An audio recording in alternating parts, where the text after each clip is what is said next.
Good evening, everybody, and welcome to our Wednesday night escapades. You've got myself, Brent Adams. Brent, how are you doing? Fastline Yeah, Fast Track. I'm doing Just, great. It sounds like I've had a less eventful week than others around here, but I'm doing just fine. oh, absolutely. Dustin Hoffman with Iowa Agribusiness Radio Network. How are you doing? I haven't blown away, so I'm doing good. Derek Brosda, how are you doing, my friend? Pretty dang good. I have to admit, not a bad day in Nebraska. We missed a lot of the weather, so I've got nothing to complain about. Well, Derek, introduce everybody to yourself that gets to know you here a little bit. They all know all the other ones of us. Go ahead and introduce yourself a little bit. Well, my name is Derek Brosda, and I am the. So first off, I'm in eastern Nebraska, just outside of Omaha, a little town called Gretna. My family farms about 10, 15 miles west of Omaha in a town of Utan. And I am the key accounts manager for a company called Meadows USA for the whole Midwestern region. So I cover pretty much everything from the Rocky Mountains over to the Great Lakes and, the border of Canada down to the border of Mexico. So a pretty big chunk of the country with them. And then I'm also the host of a podcast called United We Ag. Tell us a little bit about your program. So United We Ag, it's kind of funny. It started off, so I guess to start off, it started off with my real job at Meadows USA. And we were just we really never had a presence on social media. And one day I was out installing some stations and I thought it would be funny. So I put my mask on. I mean, I was out by Grants, Nebraska. And I was out in the middle of nowhere. And so I threw my mask on and took a picture and sent it to my team from kind of around the world. And our U.S. General manager was like, well, you should start a Instagram account and a Twitter account for Meadows USA. And start posting this kind of stuff. So over the next couple of weeks, it had materialized into, well, we've got a range of different business units around the world. And all these guys, we're a pretty small team. There's about 120 of us. And there's agronomists, engineers, software developers, basically I can't even remember. I think it's 20 or 30 countries. We've got kind of different offices. So I've got and we talk a lot. So, every Monday I'm on a call with Austria, which is where our headquarters are. And we have regular communication through email. So I'm seeing these pictures and hearing these kind of use cases of our products from growers all over the world. And I thought, as I'm looking at social media, a lot of the stuff that I'm seeing, and maybe it's just who I was following, and I don't know, but a lot of the stuff that I was seeing was just very centric to Midwestern United States, large corn, large soybean, large cattle operations. And I kind of got to talking with our GM and doing some other ideas. And there's just so much more to agriculture around the world. There's so many different facets to it. And at the end of the day, we're all facing the same problems. We're all, celebrating the same successes, and there's a lot of interesting stories out there to be heard. So when we started the idea of just doing some interviews from different customers around the world, we were going to post them on our website, and then it kind of turned into a little bit more, and then a little bit more, and then it snowballed. And now United We Ag we've got 8 episodes in. It's myself that does the recording, and then I've got actually he's a farmer over by the Missouri Valley Bottoms. His name is Ryan Thomas. And he does all my editing for me, and he creates all the custom music. He's actually a musician. It's kind of really interesting. He was one of my focuses is that there's really no one way for a farmer to look, and there's really no one way for a farmer to act or be interested in. We all have different interests. There's not one mold that we all fit into. And Ryan was kind of a key example of that, because he farms with his dad and uncle, and on the side he makes music, and it's kind of like a funky synth pop kind of music. You wouldn't expect that a farmer would be listening to it, let alone making it. And he's doing all the lyrics, he's singing, he's doing all the music, playing the drums, the keyboard, the guitar. He's just a really, really talented guy. And we started kind of messing around with some editing and sounds, and he puts together a really professional sounding show, and actually makes me sound a lot better and a lot more intelligent than I actually am. Well, as many of y'all already know, the one that's behind the scenes here that nobody is seeing right now, that she's still back there uploading stuff, is Nicole. What we would do without Nicole, I have no idea. You know, but the programs, you've got a good program. It really is. Now, Dustin, getting back to your lovely neighborhood, how bad is it in Iowa? Oh, We were depends on where you. before the show. It depends on where you are, Brandon. We talked before we came on here. I mean, in Des Moines, you know, in Ankeny, where I'm at on the north side of Des Moines, we saw wind gusts officially in the south end where the airport is 75 miles an hour. Out at the Ankeny airport, where I'm at, 85 miles an hour. About 30 miles to the northeast of here, 99 miles an hour. And a weather station just east of that, 101 miles an hour. The corn, you know, when I first left town, I was like, I can't believe this. Most of the corn is still standing. And rightfully so, it was still standing. And then I got further away, and the further I got closer to Ames, I go straight north to Ames. It's 25 miles north to where Iowa State University is. And it was getting progressively worse and worse. Corn laying over flat. And of course, you can't tell when it first happens. Is there green snap? Is it just laying down? I went into a few fields as best I could, because you don't want to go crawling around in that. But I didn't see a lot of green snap. There were some plants that were, and there were still plants that were standing miraculously. But there was a lot of corn laying down. Now, I've gone out to the same field, and on my Twitter account, every day now I've gone out to the same field to take pictures of it. So because you could take pictures days out, and you'll see different, you know, ranges of damage and recovery. So I decided I'm going to go out to the same field every day, sometime during the day, and take a picture of it to see where it's changing. And that field is slowly starting to come back up. There's a few more plants that are higher up every day than there were the day before. But again, this is during grain fill stage. So, I mean, you're still looking at a lot of damage to that corn during grain fill. The soybeans weathered it pretty well. There was a few spots where you can tell they got whipped around and they're tangled with each other a little bit, but they may come back out of it.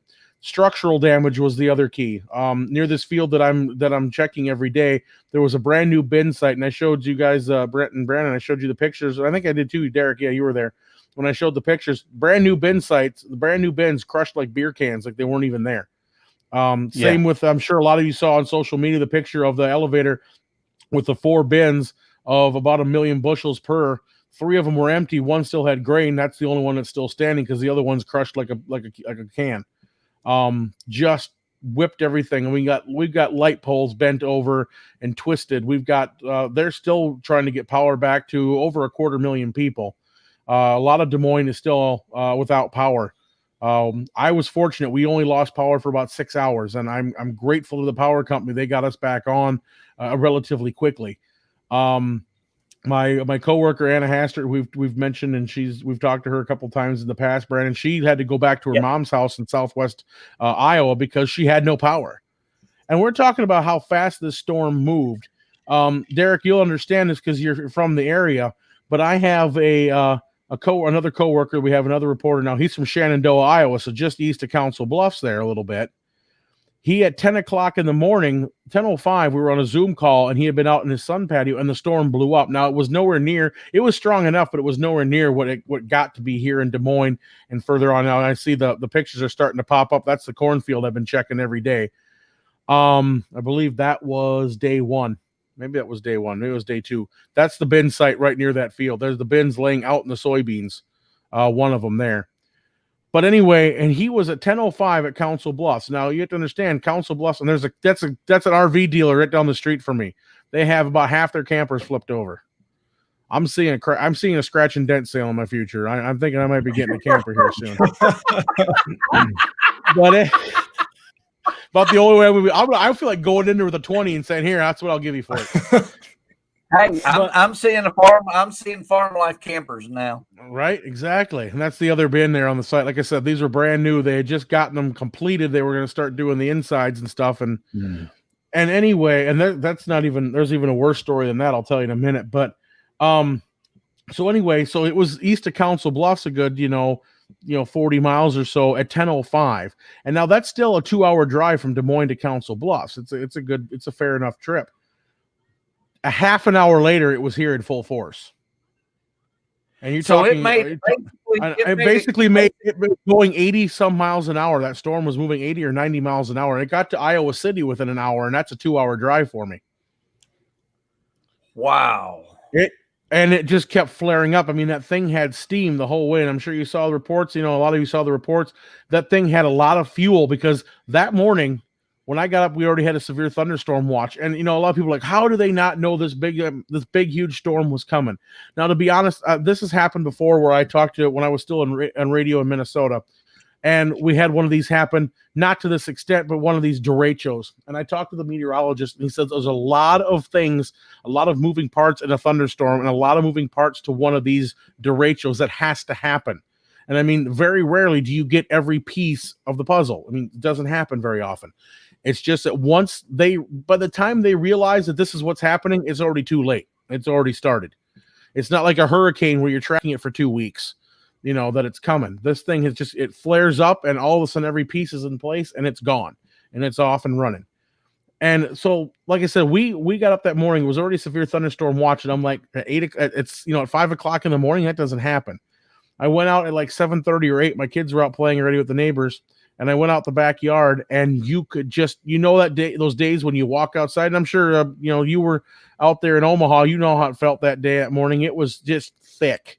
Yeah, it was gross. I mean, a lot of the farmers out there, what I'm saying is when you sit there and go, you know what, that something's going to happen. There's going to be a storm. And then at about 10:20, the warnings went up that the thunderstorm warning was in our county. And by 10:35, I had everything blowing loose. Like we said, 75, 85 mile an hour winds through the town, and that's in town that we're getting that kind of power. So out there, it was even worse. Like I said, 99 in some places. But, and this is ground that's already been drought stressed. Parts of Iowa are in D3 drought.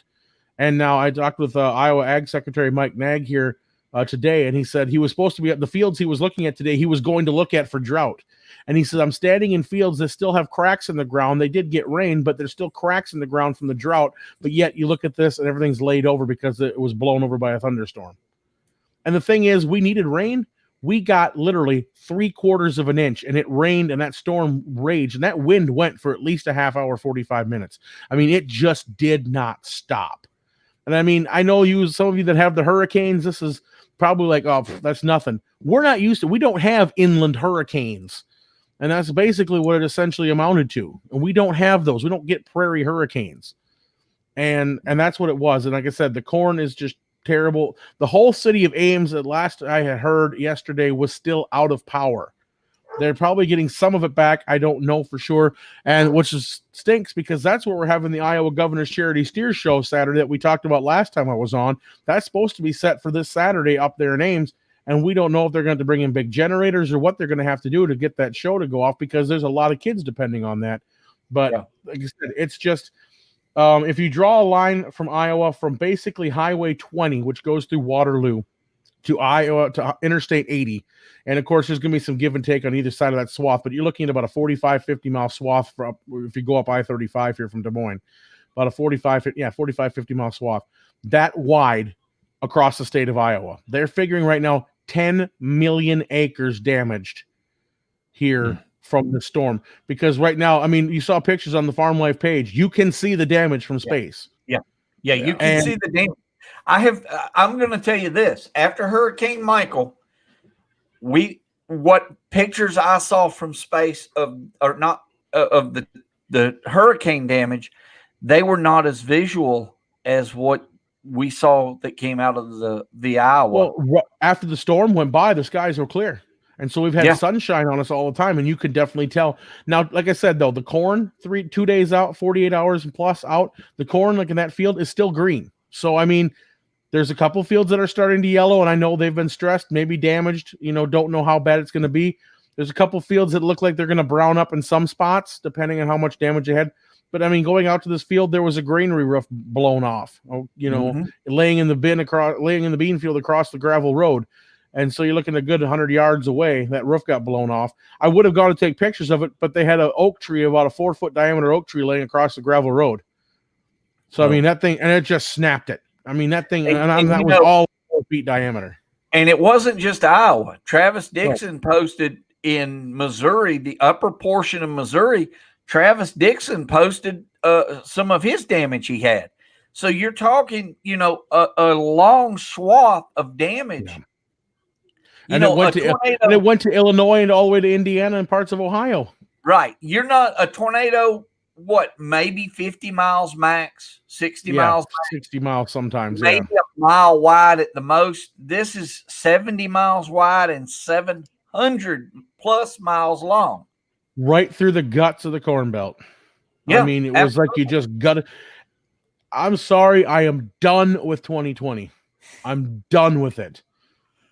I mean, I was talking to Secretary Nag off the air this morning, and I said, if this was a Nintendo game, I think we would have hit reset about a dozen times. He goes, the heck with that. If it was a Nintendo game, we would have smashed it with a hammer by now. Well, at least you didn't lose body parts in 2020. I mean, I'm ready. I was done. We got 4 months left, Brandon. 4 months left. Yeah, don't speak too soon. I think anything can happen for the rest of the year here.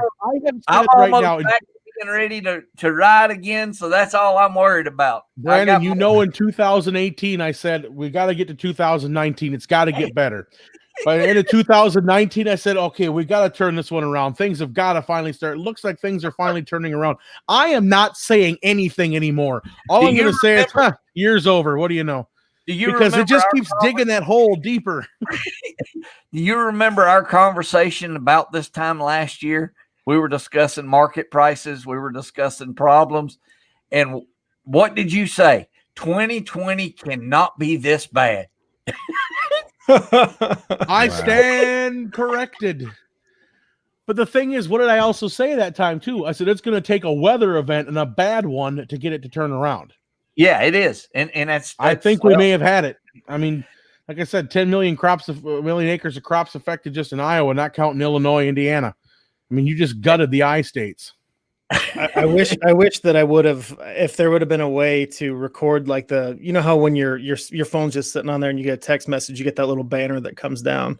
Right. So like I've got stations with some customers that stretch over a couple hundred stretch over the entire Midwest. And it was like a domino effect where I was getting wind alerts starting in southeastern South Dakota and just moving down the line. And I remember I was actually, so my office is in my basement. I've got 2 egress windows down here. And usually during the day, I don't turn the lights on just because I get enough light from the windows. And it just was like somebody hit a light switch and it went from a normal average day to just pitch black. And I'm looking down and I'm just watching this. And like you said, it was within the course of maybe, it got from me, and I was getting alerts from Ohio within the course of like 4 hours. Yeah. The thing is moving at 80, 90 miles an hour. I mean, I wish I could drive that fast sometimes. Derek, what was it showing on most of your sending units? Because I know that had to be some off the chart. Oh, I mean, it was getting borderline too high for sensors to even read. And, we're still kind of assessing the damage as to which ones got knocked over. And I mean, it's a mess. And, depending on how it was installed, if it was fixed onto a pole, then more often than not, then it would stay. But some of the ones that were set up on tripods, I know that I think the rest of the week, and maybe even the weekend, I might be taking another little Midwestern tour. I got done with one, and just be ready. There's a lot of closed roads yet, so I'm gonna see. I'm gonna try this. Brent and Brandon, you were here when I showed it before. I'm gonna try to share this video again. Hopefully, it'll work. If I get bumped, I'll come back in. But this is the video. We'll see if I can get it to work now. Are you guys able to see my YouTube screen right now? No. Okay, here we go. This is the video. I'm going to take the volume down, but that's what it looked like outside my door. It's kind I guess it's stopping. Hold on. There it goes. I added it in. Okay. That's what it looked like outside my house. Now I live in town. And Brandon, you know where I live. I have that water park across the street. Would you believe that tent on top of the water slides survived? Right there, you can see it. It stayed up. I have to applaud the city of Ankeny. Whoever hangs that tent every year The one pole was bending. I thought for sure she was going to go. We had a gazebo down the street, like a big, heavy PVC plastic kind of gazebo. The guy strapped it to his garage wall between the doors. Okay, so they had the two double doors next to each other, and he strapped it. That garage held. That leg stayed there. The rest of it snapped off and blew into the neighbor's yard, but that leg was still sitting there good and sturdy. Now, this is my backyard, and in a second, you're going to see a garbage can go by like there's nothing to it. There was so much garbage and patio furniture. My neighbor across the street in the darker brown house, they found their patio furniture. There's the garbage can 2 blocks away. All right, now here's and the that's funny in thing. town. I know There goes this is the garbage really can. not funny, but it is funny. With that kind of speed, how far do you think the farthest trampoline went? Okay, so I got another story. I have a neighbor. You don't see him on that screen. He's just to the right of that house that I was showing the garbage can blowing by. His trampoline stayed in place. No. He never lost it. If I'm lying, I'm dying. That trampoline. Oh, I lost Derek. Did we lose Where'd him? Derek go? Hold on, Derek. I'm We still got here. you. We got There we you. go. So anyway, if I'm lying, I'm dying. That thing is still there. It never How went did the away. trampoline- Have you ever noticed the first thing that flies on a farm is a trampoline? But here's the thing: when he put it in there, he had known so many of his friends had lost trampolines in wind. He put every leg of this thing, the U-shaped leg, runs through. Those corkscrew things with the triangles on the top for the dog. Yeah. He corkscrewed every leg into the ground. So the thing lifted a couple inches, like it was starting to pull him out, and one of the ends was bending a little bit in the wind. But Imagine I'm not the kidding you. sound of That wind night, coming through trampoline. that night, his kids were still bouncing on that trampoline. It did not move. He had to bend the frame down just a little bit, but that sucker stayed. Here's the one thing that besides the grain bin capacity, grain storage capacity that's been lost, the next biggest thing is pivots in irrigation. Oh yeah.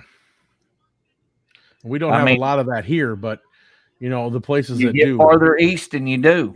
Yeah, it's parts that do. I mean, it's like I said, it's going to be a mess, and what the grain quality is going to be that we even get out. And the thing is, the harvest. I mean, you're already looking at corn that was stressed because of drought and not standing very well. It's bent over. Even if it does come back, it's not going to be perfect. And the last 2 years here in Iowa, we've been so wet that you were talking some guys harvesting after Thanksgiving in some places.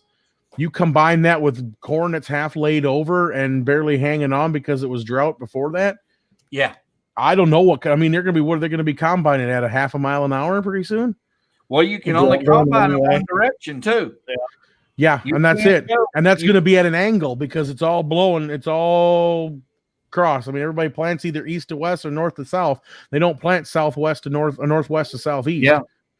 So it's all bent over at an angle. So it's, like I said, it's not going to be fun at all if it comes back. And like I said, I think a lot of it might, at least some of these fields that I've seen will come back. To what extent, don't know. I just don't. It's how many bean pods were lost too. It looks like the farther east it got, the less the damage was. So that once it crossed the Mississippi and got to Illinois, it's the western half of Illinois still got some damage. But like I said, I got a cousin that lives 2 hours east of me in Cedar Rapids, so out near Iowa City, near University of Iowa there, and they had a tree fall through their roof. They had close to 100-mile-an-hour winds as well. But once it crossed the Mississippi, even though it was still bad in Illinois, and don't get me wrong, I'm not taking that away from them at all. It was not as bad. We took quite a bit of the brunt of it, is what we got. So it was not pretty at all. Jeez. And when here's the thing, I heard a conversation yesterday. Dustin, what have you heard about insurance? They haven't. Some people are still waiting for. I mean, it's going to be a little bit before adjusters come out. They're going to be coming soon. Don't get me wrong if they haven't started. But the thing is, like right around here, like I said, there are so many roads where power lines are down, or there's so much debris on the road. There is one little town just to the north of me here that there's no way you can cross the town one side or the other. There are so many tree limbs laying down. It's just a small little town of maybe 300 people, maybe. But every single street is covered with big, huge trees. There's no way you can cross the town from one side to the other. Yes, it's only 4 or 5 blocks each way square, but that's still a lot of damage. It's not safe to be driving around in some spots. Like I said, some of these towns still have no travel not advisories, but bans on right now because they just don't want. Hey, Kobe Bryant, go sit down. Get out of here! I'm on TV. At least he was not in his whitey tighties dancing. I'm never gonna live that down. The next time I see the Secretary of Agriculture, he's gonna say something about my kid and his tighty whities dancing behind me on the screen. Thank God he's got a sense of humor.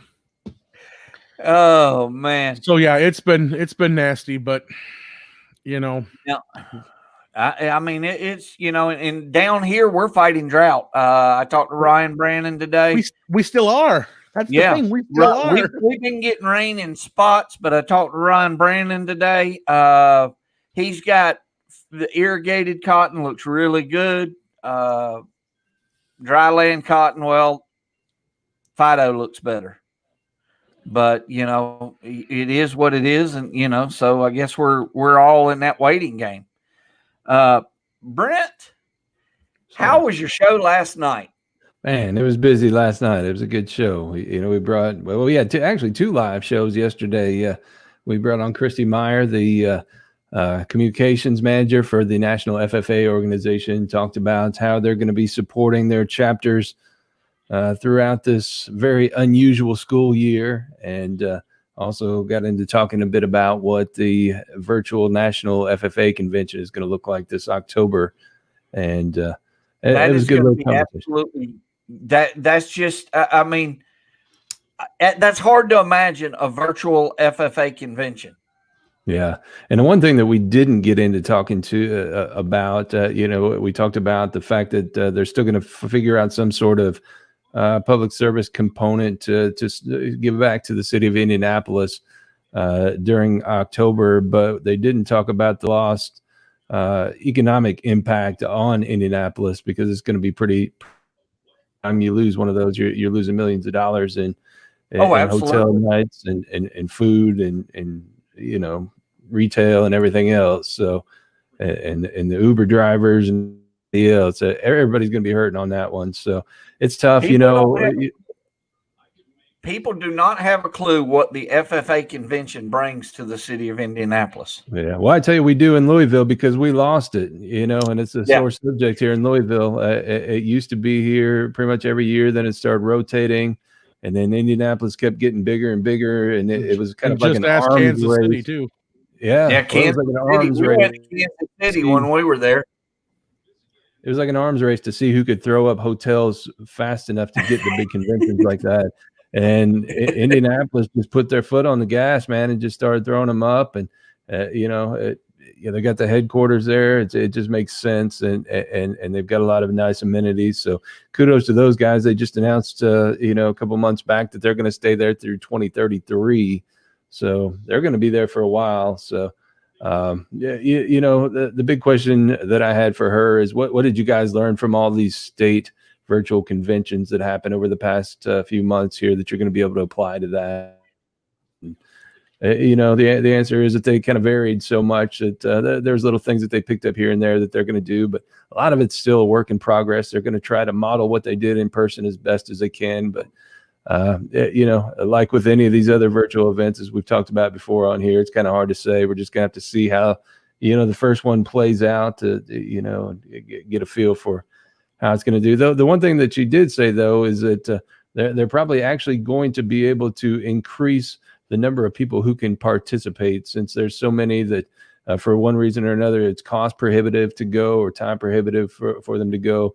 Now they can get online and do it. So they're actually expecting probably about 20,000 more people to be able to jump online and participate. So there is a silver lining there in all of that. So that was a big part of that discussion yesterday. And then last night we brought on the Queen of Country Soul, Jeannie Seeley, almost 53 years, a member of the Grand Ole Opry, and I had a couple of surprises up my sleeve for her last night. I brought on Dallas Wayne from Sirius XM Satellite Radio, who wrote the song "Not a Dry Eye in the House," which Jeannie sings on her new album that comes out Friday, an American classic.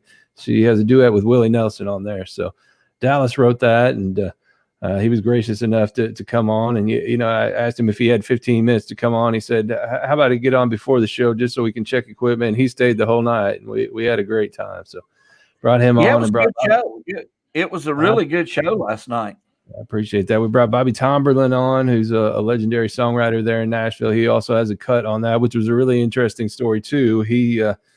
They took a song. They found an old notebook of songs that had been or ideas for songs that had been started by Dottie West before she passed away in '91, and so they've been kind of sitting on this notebook and wanting to figure out a way to bring some of these ideas to life in songs. So they gave it to Bobby Tomberlin and Steve Warner. And those guys put together a heck of a song, and then Jeannie cut it, and it's on this album, and they've been friends for a long time, so it was really cool to see that. And Jeannie had no idea that I was going to bring Dallas and Bobby on the show, and so I just kind of popped them up one after another on there, and it was a hoot to watch her reaction as we snuck those guys on there. And then Tim Atwood was on there. He was the piano player for the house band for the Opry for 34 years before going out on his own solo. And I'm going to tell you what, Tim Atwood's awesome. He cooks on that piano, boy. He's got that boogie kind of style. And he's got some new. He was on one of the first. He was on episode 9 of the podcast way back when, and just a great guy. I've developed a good friendship with he and his wife, and we keep in touch. And whenever they've got new music coming out, I always like to get them on. But he's been doing a lot of those shows with Jeannie Seeley. They performed together for years, and they've got great chemistry together. So I was excited for them all to be on at the same time. So we're going to. This one gets a little tricky. We were talking off air about copyright issues with ones that are either independent artists where I can get easy releases, or if they sing acoustic version different that I can pass, I don't have a problem. But this one is actually she's actually got a studio album through Curb Records, and I don't have the clearance on those, so it's going to be for the podcast just a straight up conversation, no music on there for that one. But it was great. I mean, it's country music history. She's a legend. Now I'm gonna tell you what I got to see. I'll tell you where I saw Tim last. I saw Tim with Lori Morgan last year. Yeah, they're good buds. He was just down there a little while ago. She has a place in Panama City Beach, a little restaurant and bar down there, and he was down there playing. And they keep him pretty. They were, when they got to playing together, it was absolutely one of the best shows you could ever see, and it was in a smaller venue. Yeah. Was that was? I'm trying to remember where that was. That was. It was in Bremen, down at Old Mill. That's right. Yeah, that's right. Millhouse. Was it Millhouse? Mill something or another. Yeah. We had the best time that night. And unfortunately, we had Daryl with us. That was Dustin, one of the. You cannot take Daryl to a concert, especially with Lori Morgan. Oh, I can see where that's going already. We were allowed to go within about 5 feet of her while she was playing. And Daryl got to be only within 50 feet. Daryl was kept in the back of the room. Good. Now, Derek, let's drop in here and have a conversation. Where shall we begin? Let's see here. Yes, this. Let's go to, shall we begin with the, all right, now hold on, Dustin. I want you to say this 3 times fast. I've already had this conversation with several people while we were prepping the show. Okay, what am I supposed to say 3 times fast? Look at the name up top. Yep, okay, the Pucker Butt Pepper Company, Pucker Butt Pepper Company, Pucker Butt Pepper Company. Derek, tell us a little bit about what's going on.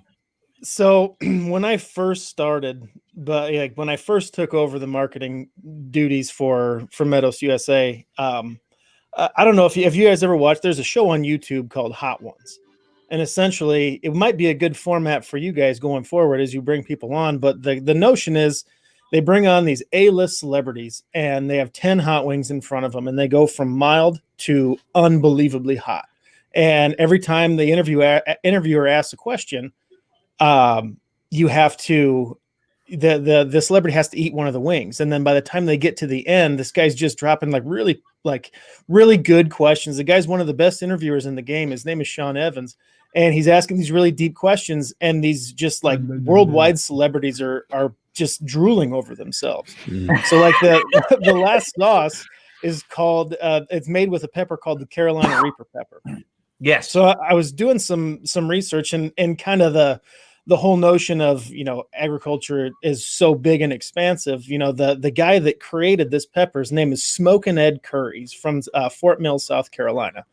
And this guy he's just every bit of the evil, mad scientist nut that you think he is. I mean, he's unbelievable to talk to. He's one of the nicest guys you'll ever meet. He's in the game to help people, but he has developed the, 3, 4, 5, I think actually 8 years in a row, the Guinness World Record hottest pepper in the world in this Carolina. And he has a brand new one out, doesn't he? Well, it's not out yet. I think honestly, if I'm guessing, I think that he's got it. He's just waiting for somebody to beat him with his new pepper, and then he's going to drop his new pepper and take his title back because it's unbelievably hot. So anyways, I reached out to him. I said, here's what I want to do. We've got these iMeadows crop view cameras, and where they're good for, I've got one in my backyard to take pictures of my garden, but where we sell a lot of these is in like apple orchards, because the technology in the camera will actually take measurements of the fruit, and it'll measure the color and give you an estimate on when it's gonna be ripe enough for harvest. So like for my world, there's not a lot of apple orchards. There is, but not a big apple orchard industry throughout the Midwest. So I was trying to pitch it as, all right, set this up on your seed plots, on your side-by-sides, and instead of cherry picking a day to go out and take your picture, let's take a time lapse of these hybrid comparisons throughout the year. And so I started talking with Ed, and I said, hey, Ed, let's put one of these up in your greenhouse, and let's see if we can just get everybody, to show that agriculture is truly for everybody. Take a picture of something that you're growing, whatever it is. It doesn't matter if it's in your garden. It doesn't matter if it's a flower bed. Just take a picture of something that you're growing. Hashtag it PepperCam. We're going to give away weekly prizes, which are hot sauces and prize packs from Pucker Butt Pepper Company. The grand prize at the end of the year is actually one of those big iMeadows crop view cameras. And in conjunction with that, I kind of have a litany of some of the people that I've worked with on the podcast before, and to take it one step further, because Ed was gracious enough to say that he would be involved. He's got the honored title of Master of Pain here. He's going to send us some peppers. I found 5 other poor, unfortunate souls that are going to take this with me, but it's for a good cause. So what we're trying to do is raise some money for Feeding America. I've got a link on my both on my Twitter page and my Instagram page for the United We Ag podcast. Go ahead. If you can make a donation, any size is really, really all that matters. It doesn't matter if it's $5 or $50. Any amount of money goes to Feeding America. It's a really good cause, especially right now with so many people that are struggling. Feeding America provides food for, it provides support for food banks, meals for people that can't afford it. So the idea is, go into the personal notes section while you're making your donation and write in, take a bet. Who do you think can handle the heat the most? So that is, who can go the longest without any kind of relief, whether that's water, milk, yogurt, whatever trick you found online. If it's if you're going to take the advice from the guys on Dumb and Dumber and just have a bottle of ketchup and a bottle of mustard standing by to try and relieve the pain, but whoever can go the longest without taking anything is technically the winner.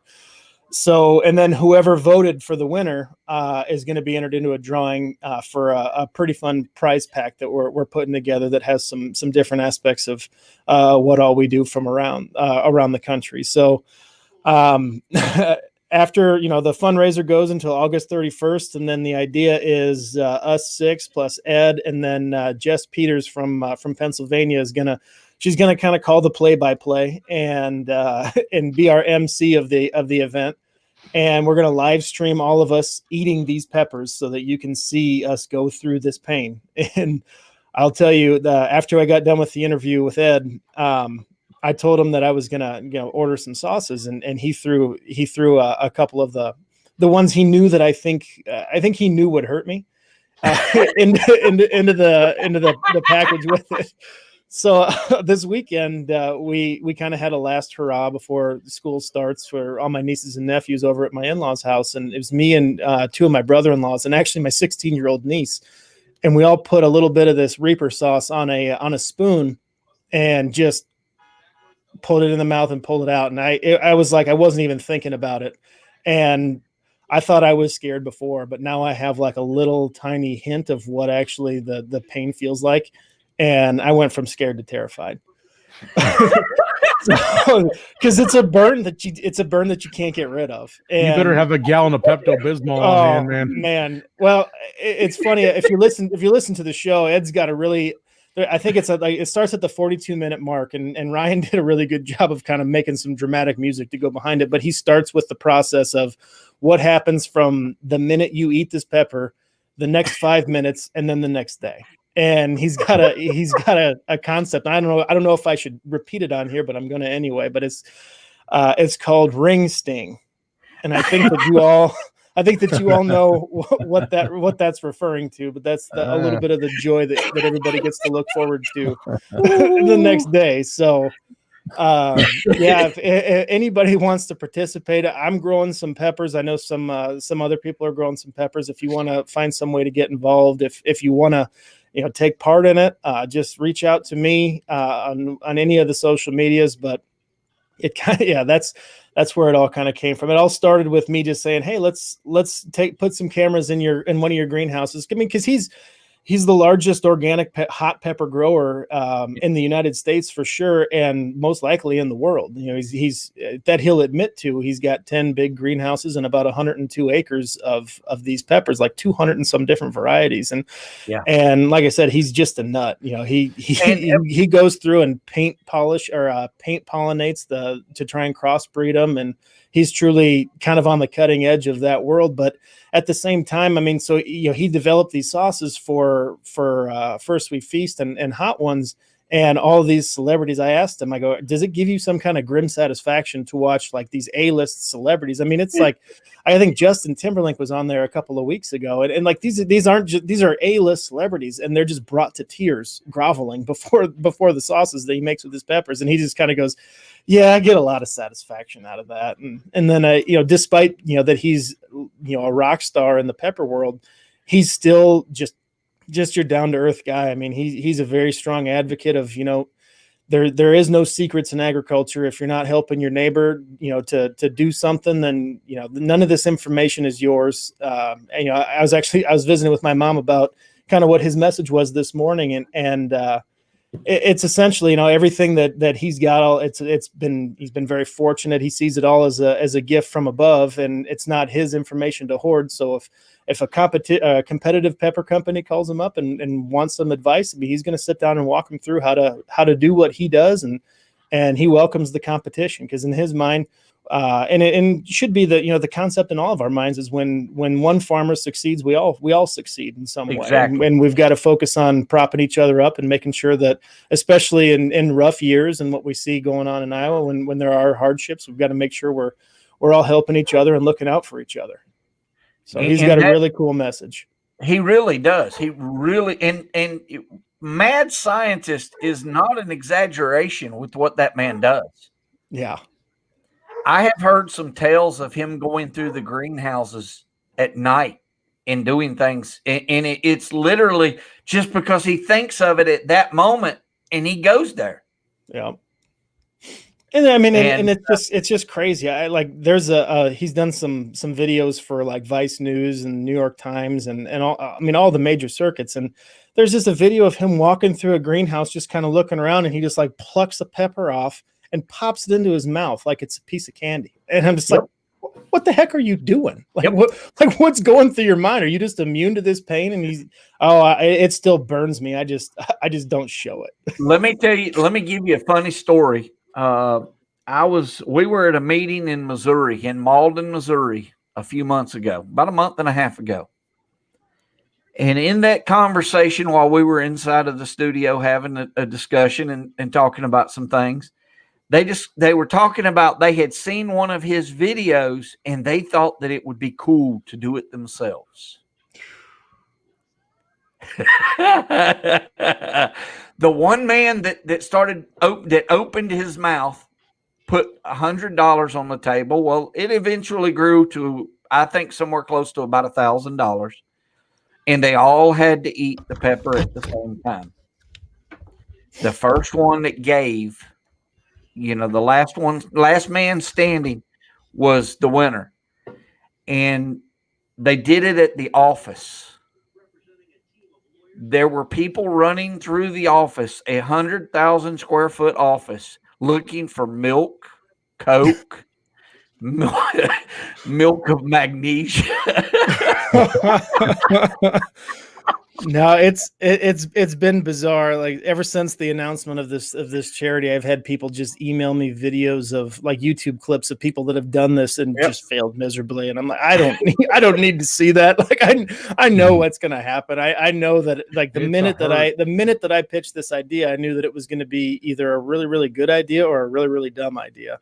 And when I got, Kelly and Matt and Kamal down at Sankofa Farms in North Carolina, and Quentin Keneally, I think, and then Al Windmill from Ag Week up in Fargo, North Dakota, and Michelle from the Ag Mag down. I think she's down in Texas. Yeah, everybody is excited. A little bit nervous, I think, rightfully so, but at the end of the day, kind of what I say is just, make sure that we're getting the word out, that we're getting these donations. If we're going to do this, let's at least make sure we make a bunch of money for Feeding America while we're doing it. Okay. Now my question is, I know what Matt Griggs can eat. I have seen this. I know what Matt Griggs can eat. What does the competition have to bring to the table on this one? Oh, I know the girl from Ag Mag. That's another. She'll give Matt a run for his money. Well, so she like texted, or she responded to the challenge by, I think she had a habanero and a jalapeno, and she just like took a bite of both of them and said, "I'm in." And I was like, oh, geez. Like I'm the one that put this together, and I'm like confident I'll probably be the first one to reach for a milk. And so every day I've got like 9 or 10 jars of unbelievably hot sauce. And I told my wife, I was like, I should just every day I should try and just take one dab of something that I know is going to hurt. So like this morning, I had to get up. I had got up early because I had an interview with a professor for the next show. He was in England. And so like just with the time zone, it ended up being a little bit early for us. So one of the things Ed sent me was some really hot beef jerky. And when I say really hot, I mean like uncomfortably hot. And this morning when I got up, I had a bite of that, and I didn't need any coffee. My nose ran for about a half hour, but I didn't need any coffee after that. So so hot that the meat started cooking itself. Yeah. I mean, it's a hot plant when like right up, because I earlier this year I bought some seeds to put in my garden, and right on the package of the seeds it says do not handle with your bare hands. Mm-hmm. And he was telling me that they soak their seeds in like a tea. It's like black tea and hydrogen peroxide. And I go, well, why hydrogen peroxide? He goes, well, so that it's safe to handle for my employees. And I'm just like, oh my gosh. And I'm gonna put this in my mouth. I can't wait. I cannot wait to see this competition live. I cannot wait. I need to ask Jess if there's any way for the live stream. We might have to make it 18 plus. I don't know. I can't promise what's going to come out of everybody's mouth once this starts happening. There is a place up, and it made me think because there's a place up in Minnesota. There's a bar in Minnesota. They make hot wings, and the sauce has no fewer than a half a dozen ghost peppers in it, plus about that many habaneros and just about every hot pepper known to man, and they call it death juice. And the stuff comes out. I mean, they serve it to you with rubber gloves and eyewear, and I can't imagine. I mean, Reapers are worse than ghost peppers, and it's like, oh my God, I can't imagine what kind of pain you're in for, because those hot wings are enough to peel tar off the highway. Well, it's going to be a long month of training. That's all I got. Be like Rocky and the eggs, except it'll be hot sauce. And then running the steps because you're in pain. Yeah. My physical training won't be due to necessity. It'll just be because I have to be moving to take my mind off of something. Oh, my old man would have wanted to be in that competition had he still been alive. When we used to make, my mom would make chili, and our farmhouse is an open concept, kitchen, dining room, living room, one room. But that one room is 24 feet long. The couch was at one end of the house. The stove was at the other end of the room. So it was 24 feet away from the stove to the couch. My mom would put habaneros and chilies and stuff in her chili. And we would start spooning out what we wanted, and she'd keep adding. When Dad's nose ran from 24 feet away, then the chili was ready to eat. So I can about imagine he would have jumped on that. Now, I mean, I swear that man had a lead stomach. And he would have. Oh God, he would have. I'm just thinking he would have loved to do that. Well, I mean, I like fights, but that's ridiculous. For some peace of mind, I mean, Ed puts to rest some of the myths about, is it possible to burn my taste buds? Is it possible to cause permanent damage? He puts some of those myths to rest, that a lot of it's just kind of internet nonsense. So, right. At least I know that it's not going to seriously. I mean, I've seen a video of a guy start to hallucinate while he's eating one, but at least I know there's not any permanent damage. So, no way. Oh. More power to you. Godspeed to y'all. Now, if you can't participate, then make sure go on and leave a little donation and pick who do you think has got the gumption to get it done. Absolutely, and the thing is it's going to a good cause. Feeding America is definitely a good cause. Mm-hmm. And that's one thing everybody has to remember, is it's going to a good cause. So break out the wallet, people. Break out the change. We're all hurting, but let's go. The ones eating are going to hurt a whole lot more, so we need to pay for it. Well, now, Brent, tell us what you got going on for the rest of the week. Yeah, man. So we just cranking away on the radio show and the podcast. We've got again, we're going to have Christy Meyer on the show as well, and the USDA came out with its August crop production reports, and we're going to share some of that on there and kind of break some of that down a little bit. And then Ray Bohack's a guy who kind of hangs out on here and in a few other areas. He's got a new segment that he's going to be doing on our podcast called Bushels and Cents.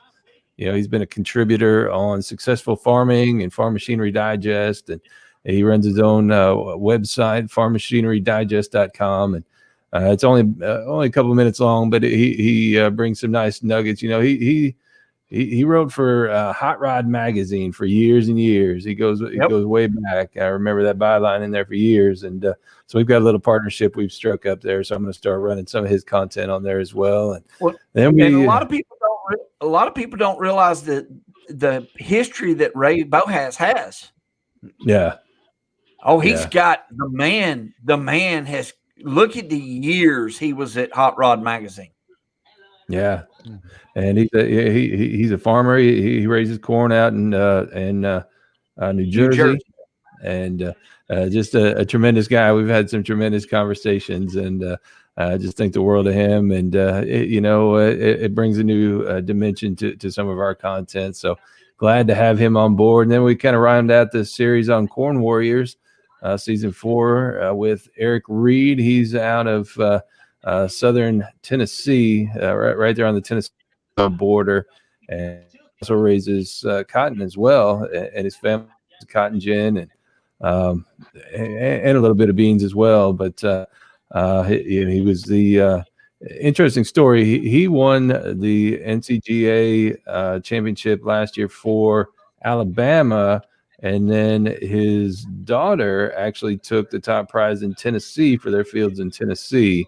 So they have a great operation there, and he's one of the noobs. He's a rookie there on Corn Warriors, which will start in September, season 4 on RFD TV and Carbon TV, Amazon Prime, and he's got the gift of gab. Let's put it this way. I asked him one question, and he talked for 19 and a half minutes on one question. I don't think he came up for air the whole time. So but dude. the man knows what he's doing. He absolutely does. And I think it does not matter what Eric Reed is probably one of the smarter farmers you will find that does what he does. And the crazy thing about it, in doing this job, you talk to so many people, they're 4th, 5th, 6th, 7th generation farmers. This dude is a 1st generation farmer. He's been raising corn for 4 years. And boy, he's done the things to align all the tumblers and practically doubled his yield. And he attributes most of it to watching that show. And he said he watched some of those early episodes and he would stop them and rewind them and go back and back and back and start reaching out to these people just obsessively and trying to pick their brains. And he is and just a super guy. I had just the greatest conversation with him today. We talked for a little over an hour. And one of the things I really love about him is his heart for helping younger farmers. We get into talking about that too, just kind of indoctrinating that younger generation of millennial and Gen Z farmers and kind of bringing them along as well, helping them understand the ropes. And he's a guy who's a big proponent of sharing that information, Derek, kind of like you were talking about with the pepper industry there too. He's kind of the same way, that he doesn't think you should sit on your knowledge, that you should be comparing notes where you can, where it's applicable, and helping one another along, because it helps the overall industry. So just a great dude. I really enjoyed that conversation, one of the best ones I've had in the series, and that's saying a lot because I think highly of all these guys. But absolutely, Eric's first class and definitely a student of the game. We really got into some of the deep into the weeds about tissue samples and some of the stuff that they're doing and why dropping and so forth, and just some of the things that he's figured out along the way that have really like he said, helped his farm do a 180. So absolutely. Well, now Dustin, what do you got going the rest of the week? I know you've got a lot to cover. What are they gonna now? We know WASDs are out. What is gonna be, because the WASD is before the storm. So what are we looking at now with that? Well, the WASD that came out today, this noon, that all that data was already established before the storm hit. We're not going to see anything really in any kind of crop report from USDA until the September WASD comes out. We are going to, see the market react in the next couple days, of course, and the weeks as that damage extent gets known. But as for right now, it's going to be a waiting game. Of course, it's going to be a waiting game just to see what comes back and what doesn't. And we may not know until harvest time what's going to happen, once we actually start putting combines into the fields. Now, the Midwest Crop Tour kicks off next Monday, and they're doing it. I'm going to be doing it virtually this year because I won't be on the tour this year. But they're still sending scouts out, not as many, but they're sending as many scouts out as they can, and that are brave enough to go. And so it's going to be interesting what they see, especially when they get into the Illinois, Indiana, Iowa, especially the eastern parts of Iowa. Western still got hit, but the central and eastern parts really took the brunt of it. And that'll be the eastern leg of the crop tour. So it'll be interesting to see what they see, because, we'll start to know more what's going to be happening with these crops by the end of next week. And so let's see what else I got. Vice President Pence is coming to Des Moines tomorrow. So I'm going to be, hopefully I get some time with him, but at least go to see what his spiel. And then I'm talking with I talked with the U.S. Meat Export Federation. We recapped the first 6 months of the year, and obviously all the challenges we've had because of COVID, and yet what the export market's been able to establish. And we talked with Dan Hellstrom. He's the president and CEO there, and we look forward to the next 6 months, what he's expecting, what we're hoping to see. And then I am going to be talking with a couple of agronomists about Iowa crops. Unfortunately, that content is shifting here, but we kind of were right on the fringe of the storm when we talked on Monday. And so we did talk about the possibilities of sudden death syndrome in soybeans, and they were expecting that to happen. And now probably even more so with the storm that went through. So we're going to have that. And then I actually had an interesting interview that I'm going to be airing beginning of next week. It's with a thing called the Fresh Ed Academy. And it's for produce farmers and the food producers, that it doesn't matter if you've just got a roadside stand and you're selling produce, or at the farmer's market, or if you've got a bigger company. They're talking about the training and how it's beneficial for everybody to learn what to do to help prevent disease, what to help prevent outbreaks if something does happen, or how to cover your butt, for lack of better terms, if something does go wrong. There's a lot of education. I sat down and, like you were talking, Brent, with your person. I mean, I asked 4 questions and we talked for 26 minutes. So, I mean, it was, and the first 2 questions were done in 2.5 minutes. I was starting to worry, and I hit question 3 and he went 19 minutes. I'm like, okay, well, we got something going here. So, I kind of like that, because it was like he was reading my whole question list. I was like, I don't have no more questions. I'm good. There you go. Yeah, that's what I'm working on this week. So, Derek, what have you guys got coming up this next week? So Ryan and I have been talking a lot, and Brent, all you guys in broadcast, we committed the cardinal sin for a new podcast where I allowed I think 3 or 4 weeks without an episode, kind of off schedule, just because things got busy, and so I know I'm not out at the farm near as much as I would like, but harvest is coming up here pretty quick, so a lot of time is going to need to be dedicated to helping Dad get his equipment up and going and getting ready for that. So the next couple of weeks, we're really trying to get a lot of content recorded so that we have enough to kind of get us through harvest, and that's kind of off the table. And then with actual with my job at Meadows USA, we had a few software releases that came out here recently, and some new products that are coming out that there'll be some trainings with, and just talking to dealers about what the plan for next year is, and kind of how to properly store statins over winter. And but yeah, that's pretty much it from here. Well, and that's but we're coming into that time of year. We're coming into the harvest time of year now, and we're getting there. We're all going to be getting into that very shortly. We're going to be into that very shortly, into harvest. We were working on the combine today, rotten soybeans, dead rats, and putting new lights on it. Hey, if I can add one more thing about stuff coming up this week, Brent, if you don't mind. I was on last time and I talked about the Iowa Governor's Charity Steer Show and the work they're doing to raise money for the Ronald McDonald houses in Iowa. That is coming up this Saturday. You can search Google for Iowa Governor's Charity Steer Show.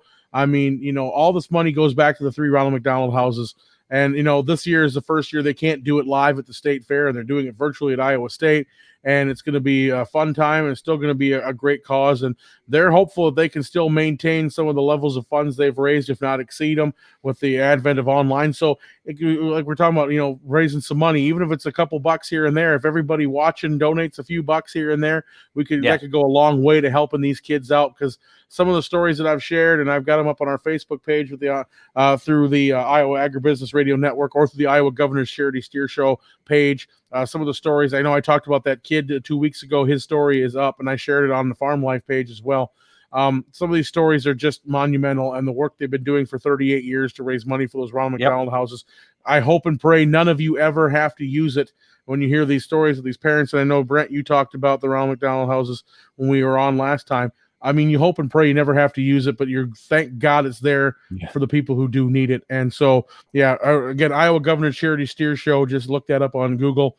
And it's going to be coming up Saturday. 3:05 is the show, is when it kicks off. 2:45 is pre-stuff. 3:05 is the show, and then they'll have a little bit of an intermission while they set up the show ring for the auction, and then the auction goes right off after that. So definitely would love to see some people help that out. Again, it goes to a very good cause here in the state of Iowa. I'm glad you mentioned that. I'll make sure we get a link up to that as well. Yeah, that's definitely something that, and we're going to try to, if we can get it arranged, Dustin, I think we're going to try to share it also, the live event on Farm Life.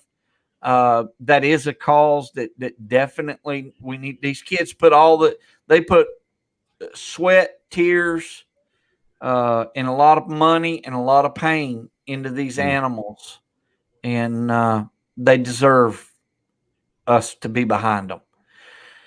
Well, guys, we've come to that end of that point of the night where it's the end of the show. If I could have one more ask, yes, just real quick, and I'll make it quick. If there's anybody out there, so we've got one show for kind of planned around for the end of October. If there's anybody out there that has any stories of their haunted barns, haunted farmhouses, just kind of spooky experiences at the farm, contact me at United We Ag, either on Twitter, Facebook, UnitedWeAg at gmail.com. We're putting together kind of a little clip show, 15-minute stories of just haunted experiences to launch around Halloween. We're going to try and have that done, recorded by September 15th. So like I said, we've got the next pretty much up until then. We've got a couple more growers from the UK, one from Alaska, one from Zimbabwe coming on the program here, and then a pumpkin patch and a haunted show for kind of wrap us through harvest. So if there's anybody that has any stories, I've got 3 slots left open on the schedule. Please reach out to me. I'd love to hear your story. And in that, there's some stories out there now. There's definitely some stories. Guys, I don't know if I'll be in this studio next week or if I will be in a cotton field doing the live next Wednesday night. One way or the other, I will be live. I've got to look at some cotton. I've been off the road now for 2 weeks. I will be hopefully back on the road with no ripped stitches next week, and we'll get some stuff done. But we will have fun. Dustin Hoffman with Iowa Agribusiness Radio Network. It's always a pleasure to have you with us. Derek Brosda with United We Ag. Thank you, sir. And Brent Adams, my buddy. Well, yes, Fastline Fast Track, we're glad you guys were here.